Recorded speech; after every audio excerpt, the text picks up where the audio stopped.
Buenas noches, mi nombre es Freddy Alexis Baquedano Rodríguez y les voy a hablar un poco sobre el artículo que me tocó analizar, que es el uso de los residuos de la industria del atún en dietas para alevines de tilapia nilótica o tilapia del Nilo, Oreochromia nilótico, y el efecto sobre la digestibilidad y el rendimiento del crecimiento. Como introducción, sabemos que la tilapia es uno de los cultivos piscícolas más importantes. Su producción continúa aumentando a un ritmo acelerado. Sin embargo, dado el precio de los concentrados, puede representar un porcentaje importante en los costos de producción de las granjas de tilapia. Y un desafío importante que se enfrenta la industria de tilapia es el desarrollo de alimentos que sean rentables. Sabemos que el ingrediente principal o la principal fuente de proteína para los concentrados viene siendo lo que es la harina de pescado, pero la demanda ha incrementado y los precios también. Otro ingrediente que se utiliza bastante y que es considerado como la mejor fuente de proteína para reemplazar la harina de pescado es la soya, es la harina de soya, debido a su amplia disponibilidad y su calidad constante. Aunque esta tiene bajos contenidos en aminoácidos, es bastante utilizada. Es bastante utilizada y por eso es que no solo en la industria de la camaricultura o piscicultura o acuicultura, sino que en otras áreas de la elaboración de alimentos para la industria agrícola. Por eso se sugiere la importancia de investigar los efectos de ingredientes alternativos como fuentes de proteína. El objetivo de este estudio fue diseñado para determinar el efecto de la sustitución, bien sea parcial o completa, de la harina de soya por ensilaje de atún, o su sustitución total por lo que viene siendo la harina de atún, sobre la respuesta al crecimiento de la tilapia, así como también a la digestibilidad y el perfil de los aminoácidos y de las dietas experimentales. Materiales y métodos. En los ingredientes experimentales para este artículo se utilizaron la harina de soya, la harina de subproductos del atún y el ensilaje del atún. Para la fabricación de ensilaje de subproductos del atún, los subproductos fueron cocidos y la víscera con sus enzimas fueron picados y mezclados, y también se les agregó melaza de caña como una fuente de carbono. Este se dejó en fermentación durante 96 horas a una temperatura controlada de 30 grados centígrados. Y a medida, durante el proceso de secado, el ensilaje se volteaba periódicamente para facilitar la pérdida de agua, y el producto seco ya se molía y se almacenaba en un refrigerador a 3 grados centígrados, a una temperatura de 3 grados centígrados. Para lo que es la formulación de los piensos o de los concentrados, se formularon 6 dietas. 5 variaban en el porcentaje de sustitución de la proteína de harina de soya por el ensilaje del atún. En la primera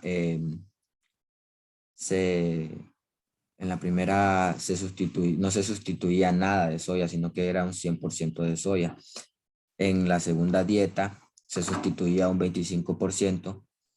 Y en la tercera dieta se sustituía un 50%, luego en la cuarta un 75%, Y en la quinta dieta se sustituía un 100% de harina de soya por el ensilaje del atún. Y la sexta dieta era a base totalmente de lo que es harina de atún.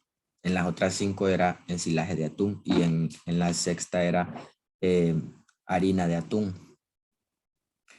Y también se hizo una dieta, se formuló una dieta, eh, eh, bueno, no es que se formuló una dieta, sino que se tomó alimento comercial y se molió para tenerlo como una dieta de referencia. Y todos los ingredientes se molieron utilizando un molino de laboratorio y se mezclaron en una batidora durante 15 minutos.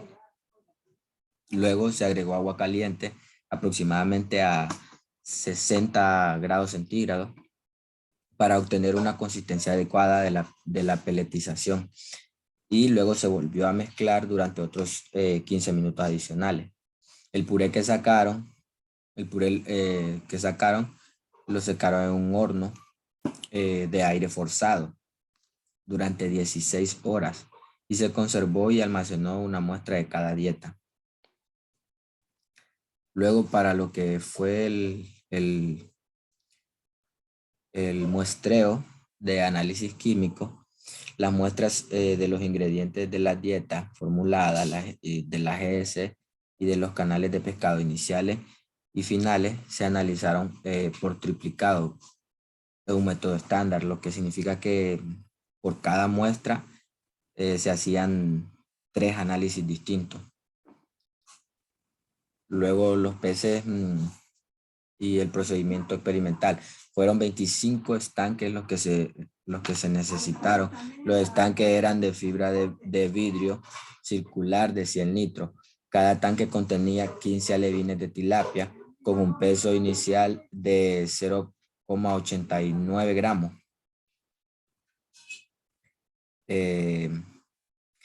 A todos estos tanques se les dio el mismo tratamiento. Se les medían los nitritos semanalmente, todos los parámetros, lo que es amoníaco, nitrito. También las dietas fueron asignadas al azar y fueron asignadas al azar y a 3 tanques.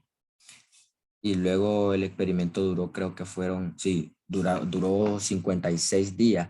Los peces se alimentaban en un principio de 8% al 8% de la biomasa de cada tanque de vidrio. Y se hacían 3 raciones, una a las 9 de la mañana, una a la 1 de la tarde y la última a las 5 de la tarde. Luego se ajustaron las dietas para evitar el desperdicio de alimentos y se recogía 1 hora después de que se alimentaba, se secaba y se pesaba para calcular el consumo individual de alimentos. Para lo que es la determinación de la digestibilidad, se determinaron por medio de coeficientes de digestibilidad aparente para todas las dietas experimentales, así como para la dieta de referencia también. Y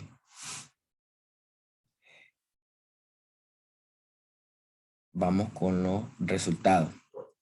La supervivencia, ingesta de alimentos y rendimiento del crecimiento se utilizó y utilización de alimentos, se observó que los peces estaban en buenas condiciones.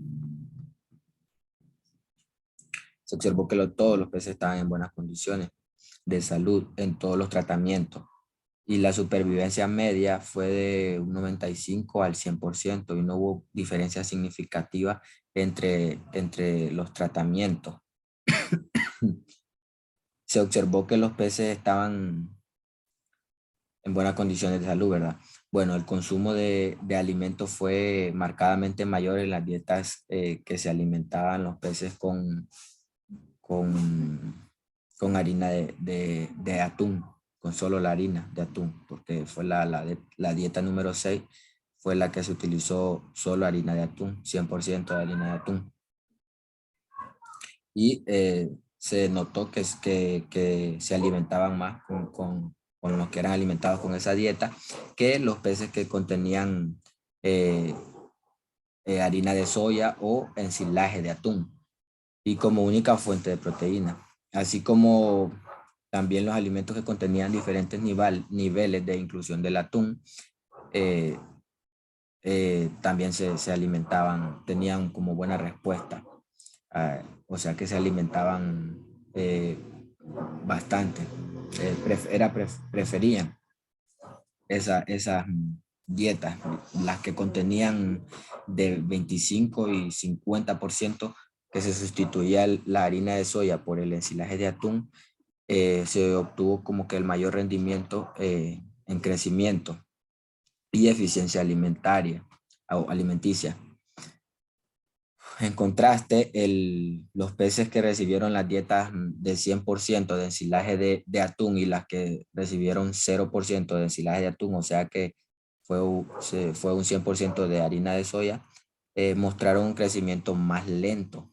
Y las dietas, tanto la de referencia como la de 25 y 50, como lo había dicho, mostraron resultados bastante similares para el rendimiento del crecimiento. También se observó una diferencia significativa en las composiciones de las proteínas, la grasa de todo el cuerpo de los peces, en la cáscara del pescado, que se alimentaba con el 25% de silaje y también con el que se alimentaba con la 100% de harina de atún, tenía la humedad un poquito más baja, pero tenía un mayor contenido de proteína. Eh, y el contenido de proteína cruda aumentó progresivamente con el aumento de la inclusión del ensilaje de atún, porque pero en las dietas más, más elevadas, como la dieta de 75 y de 100, obtuvieron un contenido de proteína un poco más bajo. En cuanto a la digestibilidad, como regla general, la digestibilidad aparente aumentó con el aumento de los niveles de ensilaje de atún hasta el nivel del 50 al 75% y disminuyó significativamente para la inclusión del 100%. En todos los casos, los valores más altos de digestibilidad fueron para la inclusión del 50% de ensilaje de atún y los más bajos fueron para los del 100%. Las dietas de harina de atún y la de referencia obtuvieron, en todos los casos, fueron como valores intermedios, lo cual nos dice que las mejores dietas de las 6 dietas que se probaron sería las que se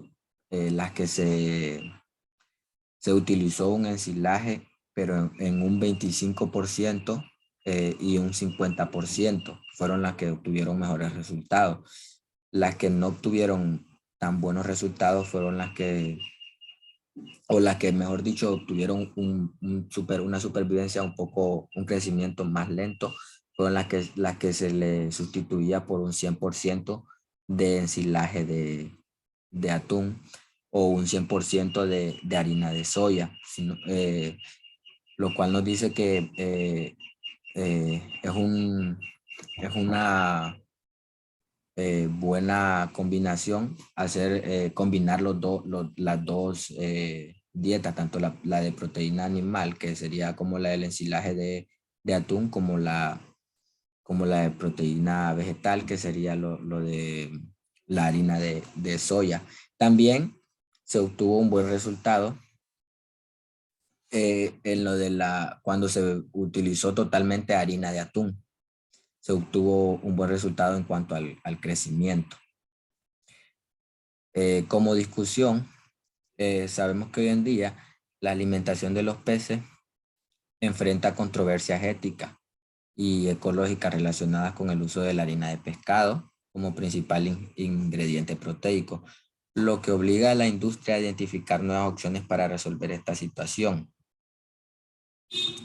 En este estudio se vio el potencial de uso de los ensilajes de la alimentación de peces y se ha demostrado con varios estudios diferentes. En Japón, por ejemplo, se utilizó el 36% de la proteína de harina de pescado en las dietas se sustituyó, perdón, un 36% de la harina de pescado para las dietas de platija japonesa. En este estudio, precisamente, las dietas alimentadas con peces que contenían ensilaje de atún ganaron progresivamente menos peso a medida que aumentaba el nivel de ensilaje de atún. Por eso los mejores resultados se dieron entre un 25 y un 50% de sustitución. Ya cuando se le sustituía en un 100%, su crecimiento era bastante menor. Pero usando el ensilaje, porque cuando se utilizaba el 100% de harina de pescado, perdón, de harina de atún, era el crecimiento bastante mayor a que cuando se utilizaba el 100% de ensilaje de atún o cuando se utilizaba el 100% de harina de soya. Esto muestra que aunque ambos productos provienen del mismo material base, el valor nutricional del ensilaje de atún era inferior en comparación al valor nutricional que tenía la harina de atún. Sin embargo, los resultados de crecimiento obtenidos con las dietas que contenían un 25% y un 50% fueron bastante similares al contenido, a los observados con el alimento comercial, lo que indica, que los alimentos de tilapia que son preparados con una mezcla de dos fuentes de proteína, tanto la de proteína de harina de soya, que es la fuente vegetal, como la proteína del ensilaje de atún, que es la harina del ensilaje de atún, no afectan cuando se combinan, no afectan en el crecimiento de los peces, porque se vio en los resultados que cuando se sustituía un 25% de la harina de soya por un 25% de ensilaje, o cuando se sustituyó incluso un 50% un 50% de lo que es la harina de soya por un 50% de lo que fue el ensilaje del atún, se obtuvieron resultados bastante similares a los que se obtuvieron con la dieta referencial, que fue con alimento comercial. Bueno, esto ha sido toda mi exposición. Muchas gracias.